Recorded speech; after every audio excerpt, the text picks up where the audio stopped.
Good evening, everyone. Welcome to the Recce Report. My name's Russ, former British Army Warrant Officer. Yeah, folks, good evening. My name is Cliff Purvis. I'm a former British Army corporal. Welcome to the show, and over to you, Russ. Welcome to the Recce Report. Let's see what's on offer.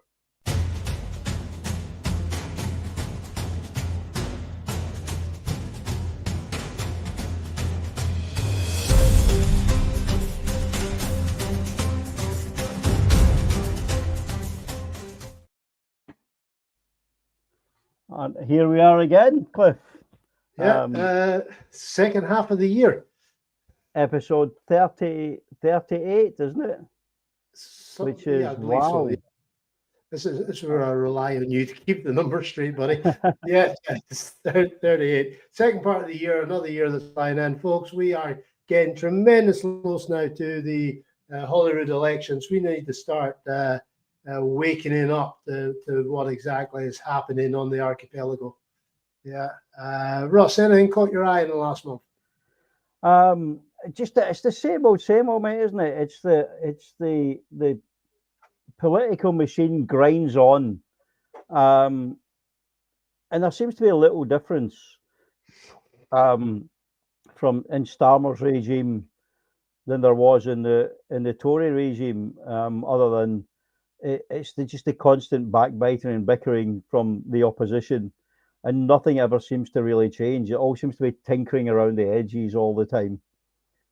Yeah, my personal opinion on that one, Russ, is that they don't want anything to change. They enjoy this 5 to 10 year turnaround. You know, one of them taking power, the other one having power, the other one having power.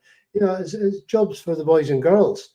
And a classic one of that, I guess, would have popped up that I noticed this month is George Folks. Now was an elected MP, Labour guy. He's now sitting in the House of Gravy Train, sorry, the House of Lords, and he's renowned for gibbering. Let's use the word that's most appropriate here. He waffles, yeah, and he thoroughly believes one that he is superior to us commoners. That's why he's in the House of Lords as a Labour guy sitting in the House of Lords. How does that square? How on earth does that square? Never mind, that's a conversation for another time, possibly. So anyway, folks believes that. Sorry, Ross. I was going to say my favourite story about George Folks is back in the day, back in the late 70s, he tried to ban Space Invaders because it was corrupting the youth. There you go. Yeah, wired to a basket. Clearly, a man with his finger on the pulse. Yeah. He sits in the House of Lords. It's very doubtful if he has a pulse. So he believes that the devolved powers to Holyrood need to be revised. They need to be checked over because it's not how Donald Dewar envisaged things. He deliberately used the name Donald Dewar throughout this general conversation he was having, as if using Donald Dewar's name gave folks the right to try and interfere with a legally elected parliament. Remember, he is no longer elected. He is a lord of whatever. And just like the rest of them, why on earth in this day and age are we putting up with him? You know, these people sit in the House of Lords. They get £300 odd for attending the prayer meeting, not for turning up for the day, for attending the very first part of it, the prayer meeting. They're heavily subsidised while they eat and quaff in there. You know, so they can sit in the various bars, eating and drinking. And these are the people that are telling the junior doctors that they're not worthy of a pay rise. These are the people that are turning around to the military and saying, "Sorry, we can't provide you with the kit." You know, while they sit there. I've seen the right-wing press this week try and demonize the doctors. And yes. I'm like, at what point when you're attacking doctors do you not realize that you're the bad guy? It's ridiculous. I mean, the MPs, they get 93 as a basic salary. They get £93,000. A junior doctor, top end of which probably gets 60. Yeah. Right? but that's a registrar. You know, being the old term junior doctor doesn't mean they've just finished their 4 or 5 years medical school. No, it just means they're not a consultant. Exactly. They're not a GP and they're not a consultant as yet. Yeah, and the press seem to think, we'll just label them as just finishing their university degree, and they're wanting all the money because they're greedy. No, they're not. These are the lifesavers. Yeah. As good as paramedics are, as good as nurses are, the doctors are the ones that go on to be surgeons, and they are the lifesavers. Yeah. But not some politician on 93 grand plus perks. If they're a minister, they get even more money. Is going to turn around and say, no, they're not worthy. Getting their second homes paid for, getting their heating bills covered, all these sort of stuff. And again, that's the issue I talk about. You know, don't forget, and you mentioned about folks, there's a large number of people, both in Holyrood and Westminster and in the wider electorate, that would love to see the dissolution of Holyrood, would love to see the Scottish Parliament go the way of the dodo and go directly back under Westminster rule. It's ever since Alex Salmond took the SNP to the first Scottish National Party government. Then Westminster have been sitting there thinking, how the heck can we clip the wings of what's happening up there? The huge, they've done it quite successfully through the huge propaganda war they have waged with Scotland, and it has been a war. It's been a war of words. And they control the media.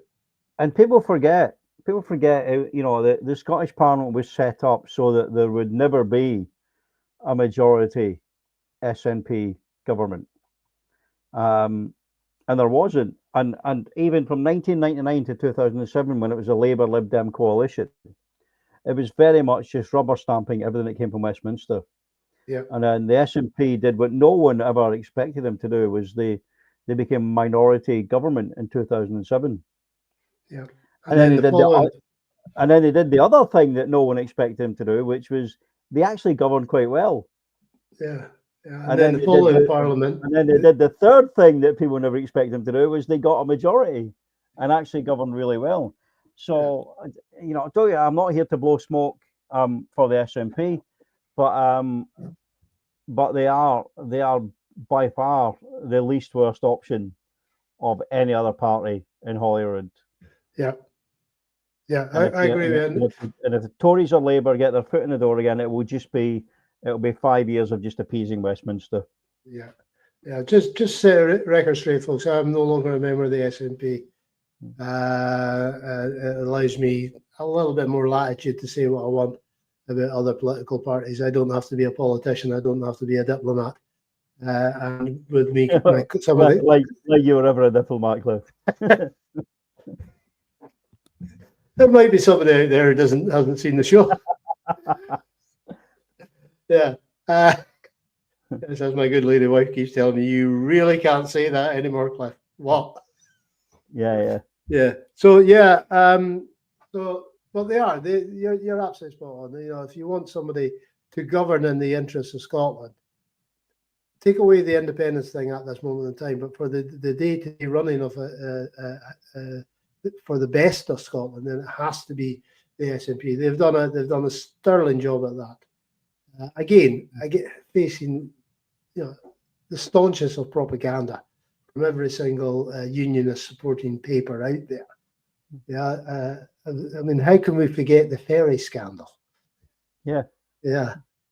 Something that would have, in normal governments, it would have been a two-line by, stuck in the middle page, but this has been blown out of all proportion. It's an absolute scandal, but though, Russ, that we've kind of lost our way with the independence side of things, I think, is a safe way of saying it. And I think that's an aspect there. Yes, they're probably, as I said, the least worst party to govern at the moment in Scotland. I think Tories hopefully won't get a shoe in, Labour won't get a shoe in. The worry is the rise of the right-wing parties in Middle England and making inroads. Your Reform and people like that. I think the Tory party is going to collapse before the next election anyway. Next English election, I should say, next Westminster election, and they're all going to default to reform. But there's a growing number of people becoming disillusioned with SNP because they don't appear to be driving any further forward towards independence. You know, the once in a generation referendum in 2014 is almost through that generation. Yeah. That was 11 years ago now. Yeah. A political generation for the Northern Ireland border poll is every 7 years. So yes, yeah, and that's on record. Yeah, it's as we said the last show, the show before that. We need a dynamic leader. We need someone to stand up and take control. Yeah, and just guide us through into how we can get independent. I mean, just remind ourselves, you know, what have we got as a nation? Well, we've got 8.1% of the UK's population, right? But for that, you know, we have 95.4% of the oil and gas reserves. And I know we're trying to move forward, save the planet and stuff like that, but they're still being used. Wouldn't it be so much better if that tax from that money came into the coffers in Holyrood and not into Westminster? You know, we've also got 62% of the offshore maritime area. So that's all the fishery stuff. And also in the maritime area, we then can put in the tidal stream capacity. And just lately, very recently this month, there was a new tidal generator put into the Pentland Firth up in the north of Scotland there. You know, that is now started doing it. Yes, we've got the wind farms as well. And some, I can't mind who it was, somebody was turning around saying that, but the wind that blows in Scotland is not Scottish, it's UK wind. I'm sat there going, what? Well, they said that's what they've done with the oil, mate, with the closure of Grangemouth, and then them fighting for the oil refinery down south. Nothing against them fighting for the oil refinery down south. I'm just disappointed they didn't fight to save Grangemouth.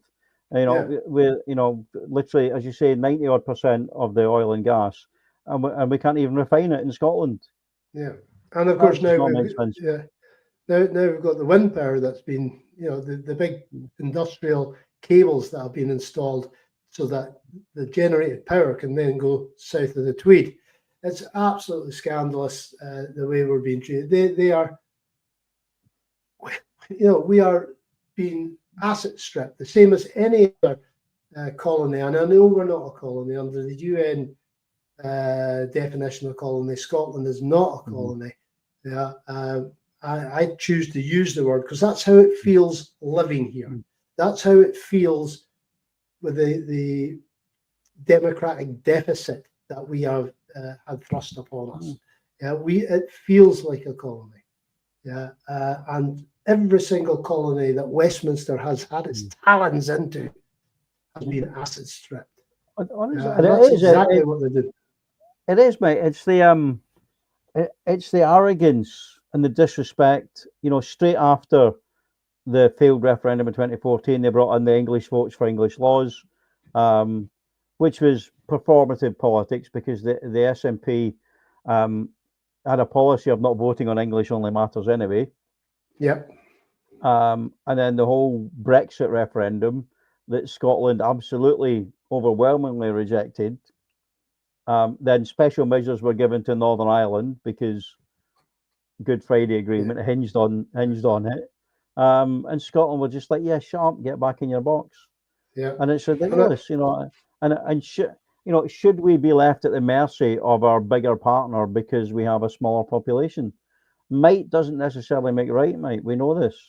Yeah. And invariably, that certainly does not when Westminster and their establishment is involved. Yeah, the ferry story there, just catching on the chat there. Yes, oh look, ferries, the media response to anything that we come up with. There has actually been a good ferry story in the media this month. and that's the attempts to re-establish the link between Rosyth and the continent using DFDS, I think the ferry company's name is. They're quite keen for it. They reckon they've got a ship ready to roll. No pun intended. And they will be sailing between Rosyth and Dunkirk. There's a bit of thing about the customs, etc., that Grangemouth will have to provide that. That's not a problem. That's a minor detail. Yeah, that's the detail in the planning. Of course, there'll have to be customs. Of course, we got dragged out of Europe without our consent. Yeah. So yeah, that's what I would consider a good thing. It's actually I find it very, very annoying to get anywhere in the world of any great distance. You have to travel down south.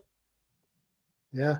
Me and the wife just recently went on our holidays and to get to our destination, we had to leave from Heathrow, which meant an overnight in a hotel down there. More money to the English capital. Hey, anything outside of the M25, right? They don't care about.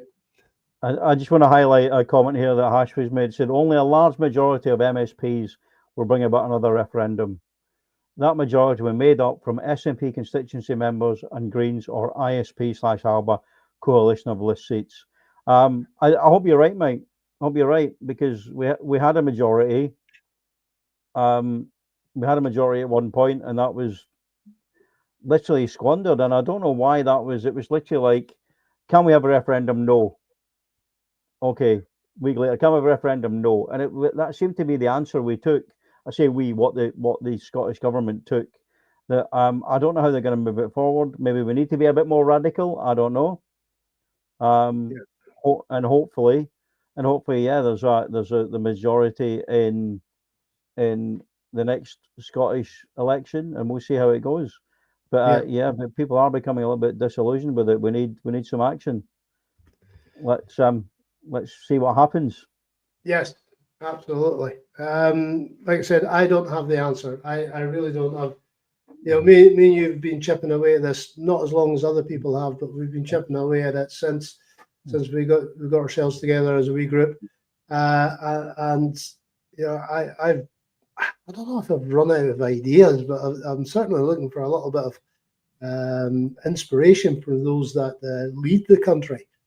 I think we do, mate. I mean, as much as Alex Salmond has been both a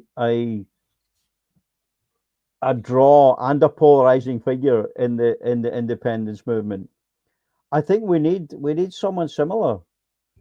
And I've said it before, mate. I don't think John Swinney's the man. No.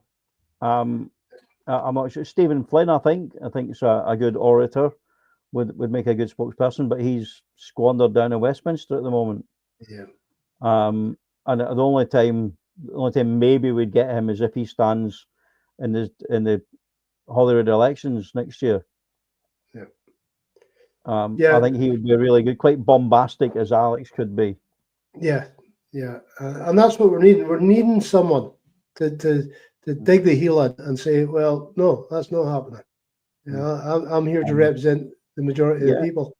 I've got to agree with Alex here. Maybe our MSPs could stop playing by Westminster rules. If they say no, give them two fingers and go for it.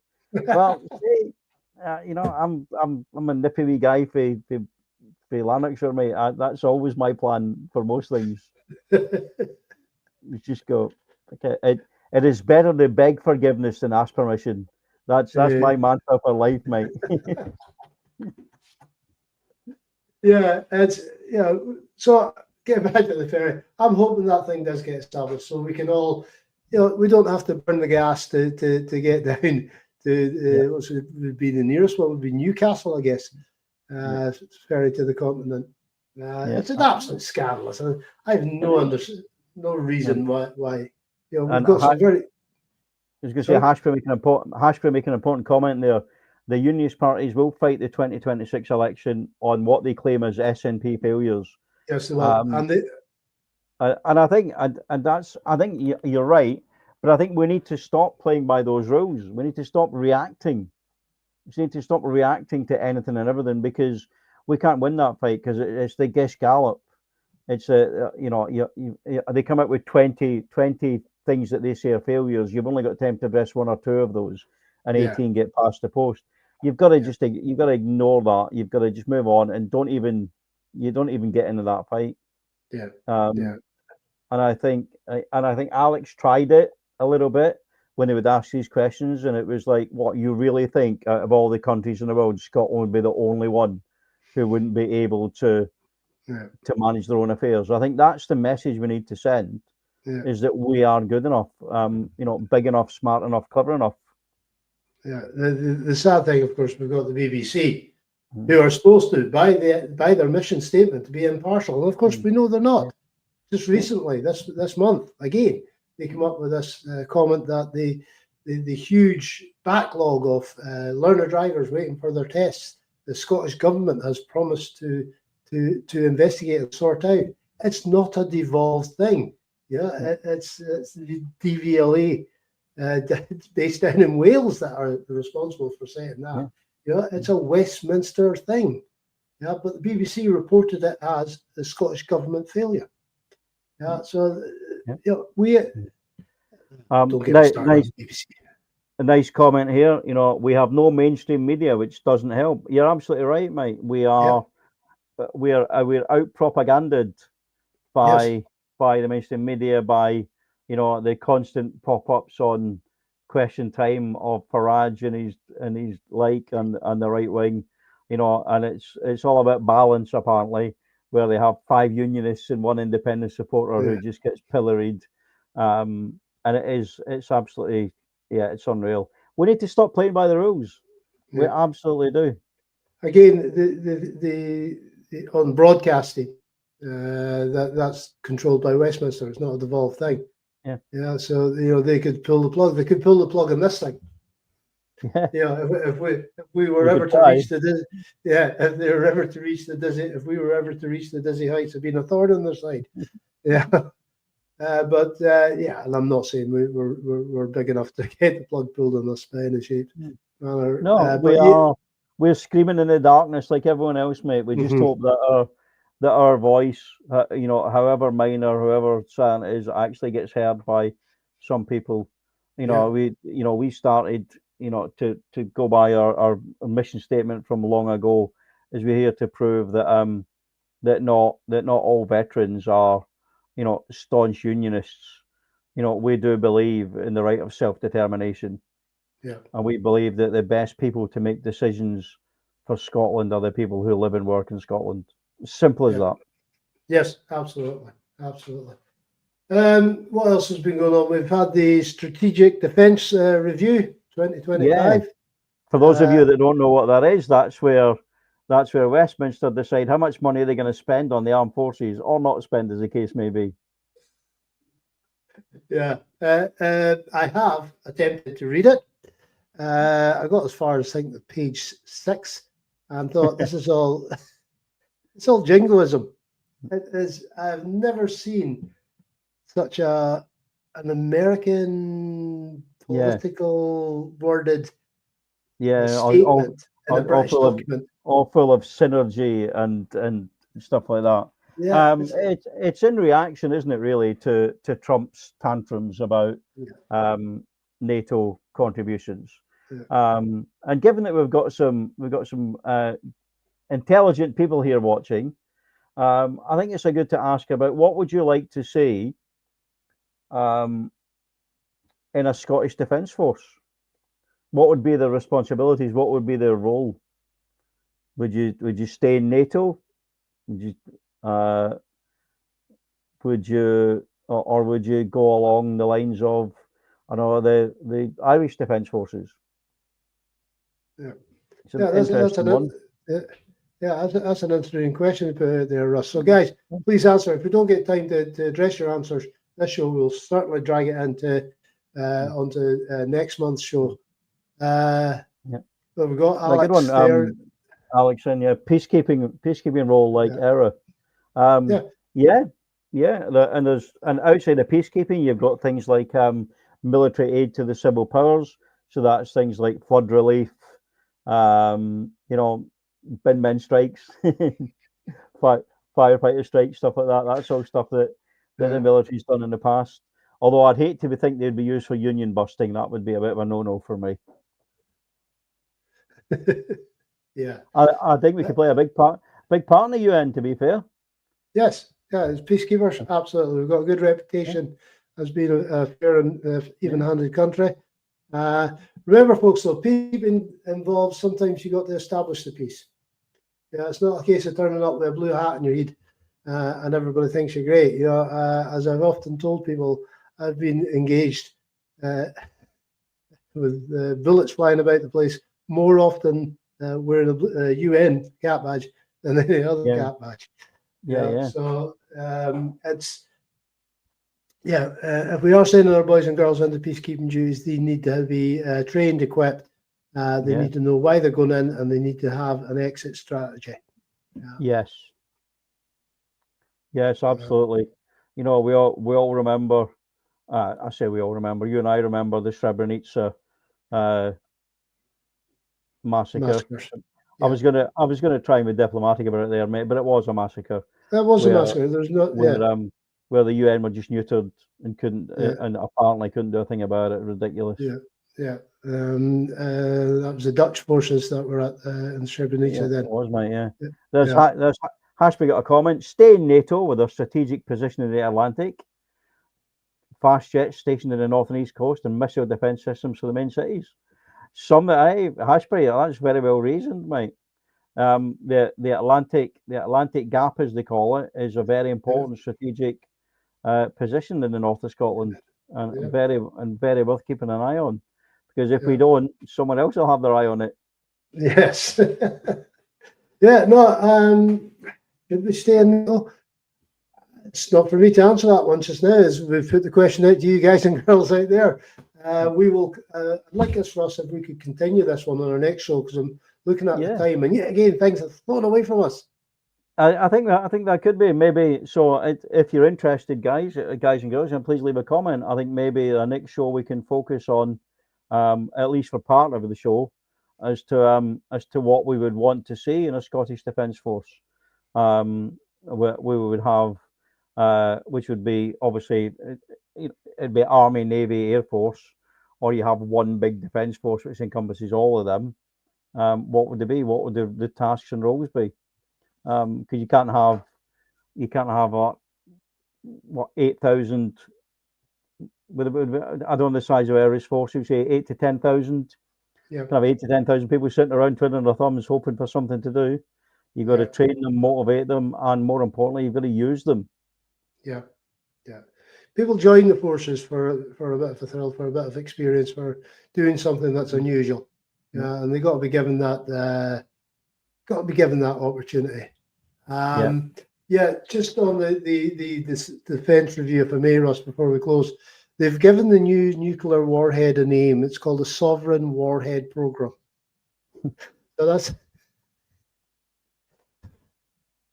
that stuck in my throat the first time I read that. So maybe you guys and girls out there would like to comment on that one. Just jingoistic, isn't it? You're like, oh my God. Its official name is the A21/Mark 7, by the way. That just reminds me of when the French refused to go into Iraq, after 9/11, and so the Americans basically renamed chips to freedom fries. Yes. Because French fries wasn't patriotic enough. Oh, jeepers. Yes. Anyway, you clocking this time, buddy. That's brilliant. We're at that time again, folks. Sadly, our time on the air comes to an end. It's been once again it's been an absolute privilege and a pleasure getting to speak to you and read your comments. Actually, that's what makes the show for us. So please come back and do it again next month. We'll be here.